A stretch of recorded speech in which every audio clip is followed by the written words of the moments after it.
you very much, Mr. Chair, and thank you everybody for being here today. I do think it's important to take a look at Table 2 here, and for people back home, as of 2024-25, the public debt charges is $53.6 billion, and that projection is going to increase in 2030 to $82.4 billion. Is that sustainable?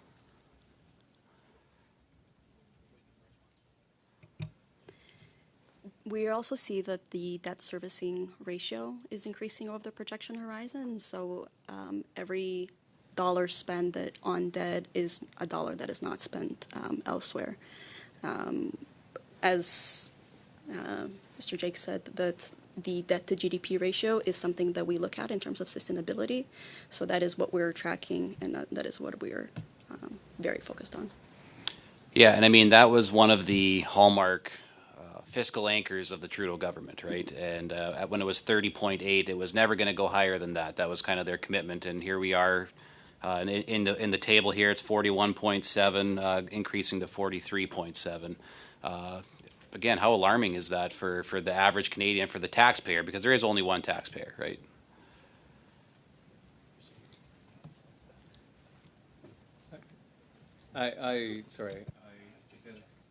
I'll hazard a response.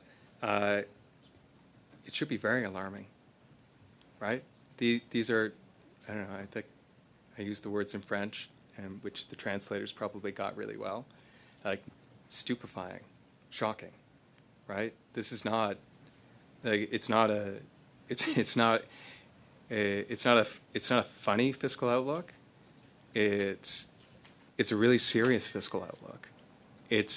And we don't lightly use the word unsustainable, right? Unsustainable means you don't have the option of saying, maybe I'll wait a couple of years, I'll see how things go.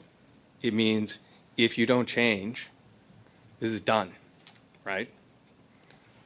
So it's very serious.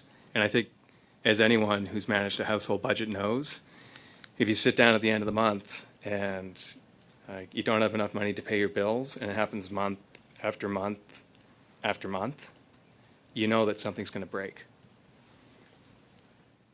Kind of along that, you look at the federal debt number in that table number 2, 24-25, it's $1,281 billion, and in 2030 it's up to $1,655 billion.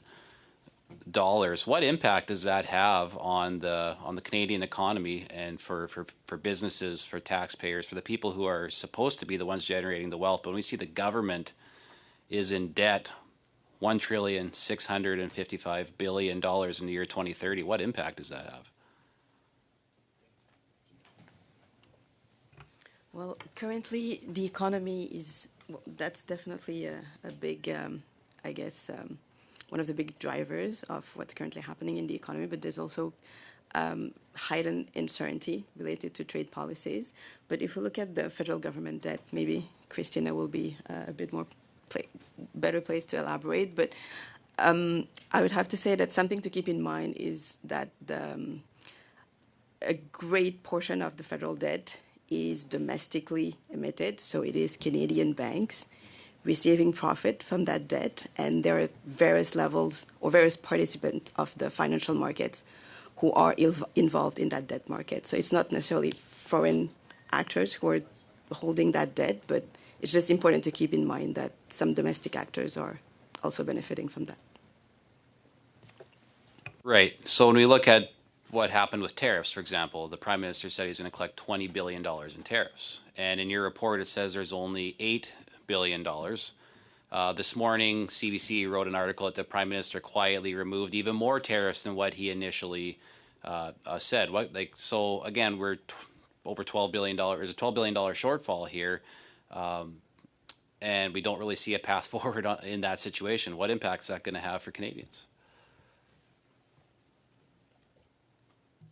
In terms of the amounts that the government is collecting from the countermeasures, the government has also announced as many measures as as we have assumed that it collected. So as you've mentioned in our report, we've noted that it could collect $8 billion in the 3-year span, but it has also announced a lot of support measures to other industries. I have to cut you off there because it's past our time. Mrs. Block for 6 minutes, please.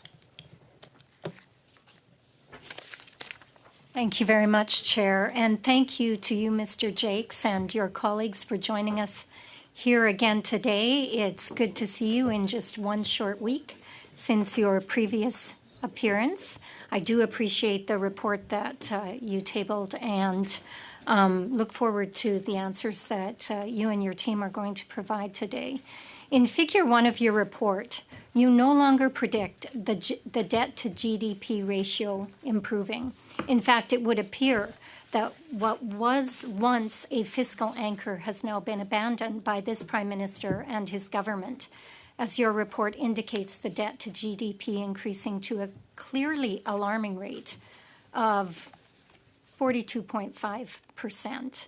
So my questions are these. Is this sustainable? At what point does it hit a critical point? And should Canadians be concerned?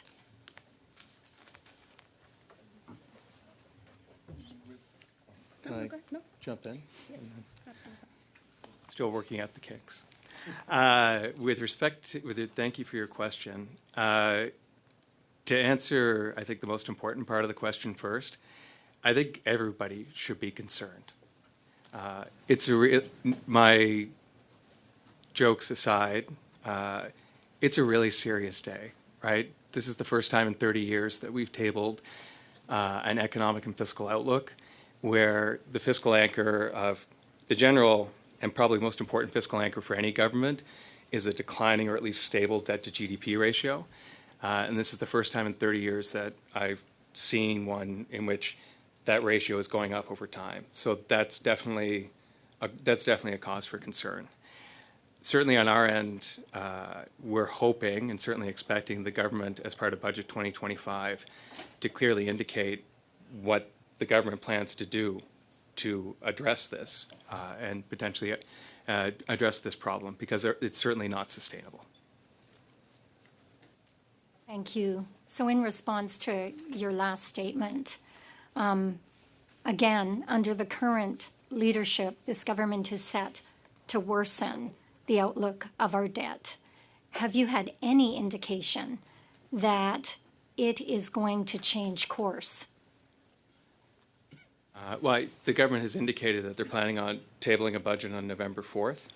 I think certainly looking at the public statements of the Prime Minister and Minister of Finance, these numbers probably, I don't think they come as a surprise to them.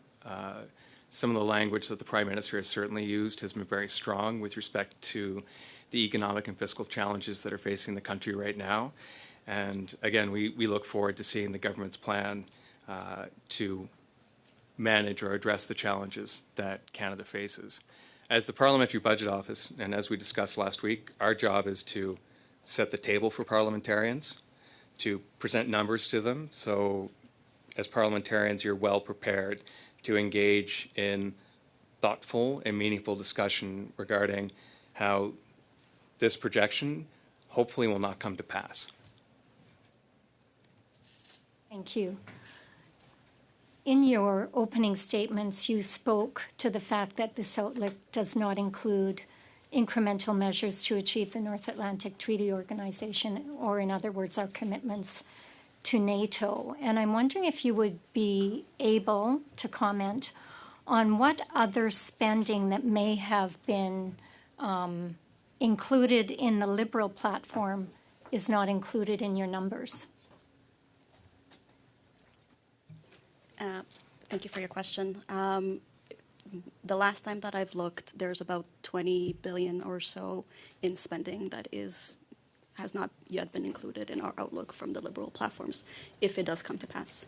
So we will see on November 4th what they will announce and what they don't announce, but roughly that is what's not included in our outlook right now. Thank you. So last week we talked about the government looking to change the rules for accounting and splitting out capital and operating and how they may choose to define those things. And I can't find a rationale from the government on why they would overturn a long history of accounting practice with the budget. Can you explain why the Liberals are separating the capital and operating budgets? And why can't they demonstrate progress in the economy without making these changes? I would note that the government up to this point has indicated that they're planning on maintaining the existing presentation of data, so the traditional measures of debt and deficit that you see in the public accounts that everyone is used to, in addition to presenting this new framework of splitting the operating and capital budgets, or like day-to-day spending plus some sort of investment. It's an approach that happens in other jurisdictions. To the best of my knowledge, pretty much every Canadian province has an operating budget, a standard budget, plus an investment budget. As we discussed last week, the City of Toronto does the same thing. To the extent that it can be additive and helps parliamentarians understand that potentially more money needs to be borrowed over the short term in order to make investments to transition to longer-term sustainable economic growth, potentially at a higher level, that it could potentially be useful. Going back to the point Sorry, that I have to cut you off there. We're past our time, but